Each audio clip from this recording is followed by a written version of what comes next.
Hola, bienvenido a su canal Misterios Criminales. El caso de hoy es Karen Gregory.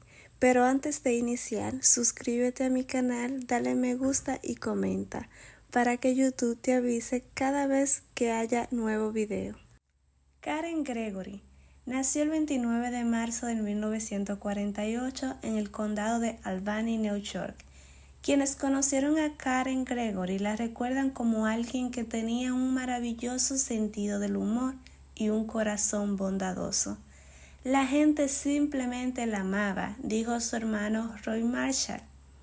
El crimen de esta joven artista fue el 29 de mayo de 1984 en Worthport, Florida, en donde vivía, el cual tardaría años en resolverse, y el caso culminó con el arresto de alguien a quien la comunidad más confiaba. Este día, una mujer que visitaba a su vecina, Karen, de al lado en una zona tranquila de Worthport, Florida, después de llamar a la puerta, se asomó por la ventana y vio a Karen Gregory, de 36 años, tirada en el suelo en lo que parecía ser un charco de sangre. Inmediatamente llamó al 911 y las autoridades acudieron rápidamente a la escena, donde encontraron vidrios rotos que sugerían algún tipo de lucha. Había sangre acumulada alrededor de la cabeza de Karen, así como heridas de armas blancas alrededor de su cuello. También estaba parcialmente vestida, lo que llevó a los detectives a sospechar que había sido agredida sexualmente. Esto parecía un ataque de ira, dijo Bill, un detective del departamento de policía de Worthport. Mientras inspeccionaban la escena, los detectives encontraron su primera pista. Aunque había huellas de sangre en el suelo, no había sangre en la parte inferior de los pies descalzos de Karen. Esas huellas probablemente fueron hechas por el asesino. La policía procedió a entrevistar a la vecina de Karen, quien fue la que encontró su cuerpo, y llamó al 911. La vecina les dijo que fue a ver a Karen Gregory después de recibir una llamada del novio que estaba en Rhode Island para una conferencia, y él hacía tiempo que no sabía nada de Karen y quería asegurarse de que estaba bien. De igual manera, entrevistaron a otros en el vecindario, y aunque muchos informaron haber escuchado gritos la noche en que se creía que mataron a Karen Gregory, nadie identificó de dónde procedían esos gritos y no llamaron a la policía. Luego los investigadores hablaron con George Lewis, un bombero y capitán de la guardia vecinal.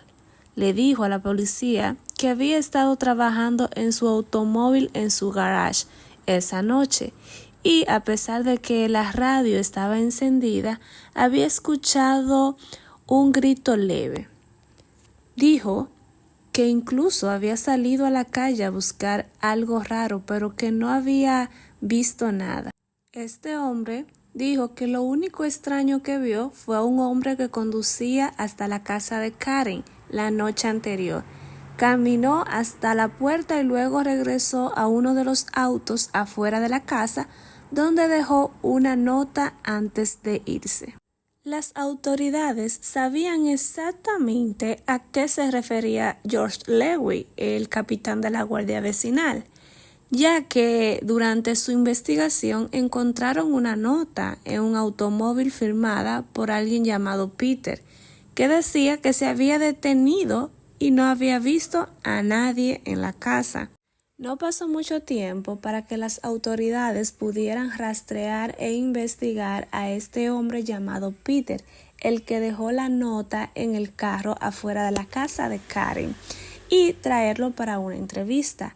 Peter Cumble era amigo de Karen Gregory y había pasado por la casa para dejarle una cinta.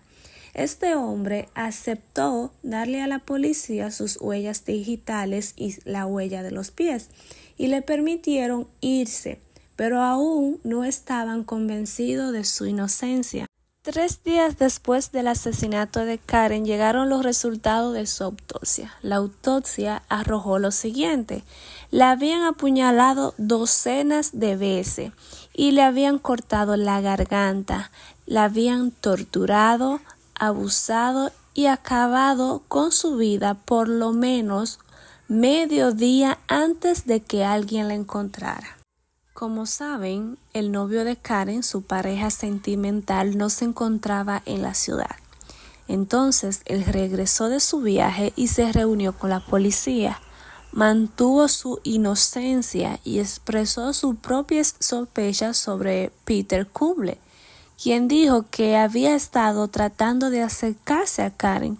Pero cuando la policía volvió a hablar con Peter, reiteró su coartada e insistió en que había estado en casa la noche del asesinato. Los detectives no tenían suficiente evidencia para ligar a ninguno de los dos hombres en el crimen de una manera sustancial. Tras pasar los meses, específicamente 5 meses después de la muerte de Karen, la policía obtuvo una nueva pista que cambió la trayectoria del caso. Escucharon a alguien que vivía a unas pocas cuadras de Karen, quien dijo que había escuchado los gritos esa noche y que había sonado como un lamento largo y sostenido. Esto estaba en contradicción directa con lo que había dicho Lewis, el capitán o el guardián del vecindario. Entonces, si George Lewin, el capitán de la guardia vecinal, está al otro lado de la calle, o sea, al frente de la casa de Karen, ¿cómo él no pudo escuchar más que un grito débil, según lo que él dijo? No tenía ningún sentido.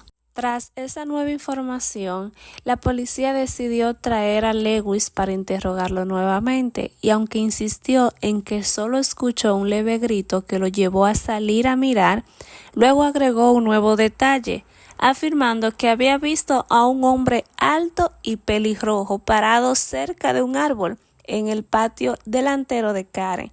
Los investigadores no podían entender por qué no había mencionado al hombre antes y Lewin no pudo dar una explicación de por qué él no lo mencionó en sus interrogatorios anteriores. Aunque la policía tenía su duda, investigaron el dato y le mostraron a Lewin fotos de presuntos merodeadores, bandidos en el vecindario, pero no identificó a ninguno de ellos como el hombre que supuestamente había visto esa noche. Los investigadores continuaron trabajando y por ello siguieron hablando con las mujeres de la comunidad sobre el presunto bandido, pero lo que les dijo una mujer abrió el caso por completo. Ella describió haber sido observada por un hombre que se escapó cuando ella se acercó a la ventana para investigar e identificar quién era, y ella lo identificó como nada más y nada menos que Lewis, el capitán de la guardia vecinal. Estas declaraciones de una de las vecinas fue total y completamente inesperado para los investigadores. La policía trajo a Lewis para interrogarlo una nueva vez. Esta vez admitió haber sondeado por la ventana de un vecino, pero afirmó que simplemente había estado vigilando las casas y cumpliendo con sus deberes como el capitán de la guardia vecinal. Aceptó someterse a una prueba de polígrafo donde fue interrogado sobre las acusaciones de espionaje y el asesinato de Karen. Y adivinen qué pasó. Lewis cambió su historia una vez más. Dijo que el hombre que había visto esa noche en realidad lo había amenazado y que por eso él estaba nervioso y había fallado la prueba del polígrafo. En ese momento las autoridades no estaban convencidas y recogieron sus huellas y las huellas dactilares. Entonces la policía tomó la decisión de investigar el pasado de este hombre. Y su pasado también arrojó información sorprendente. Lewis supuestamente había abusado de su esposa anterior y había estado involucrado en un club de intercambios de pareja conocido como swinger.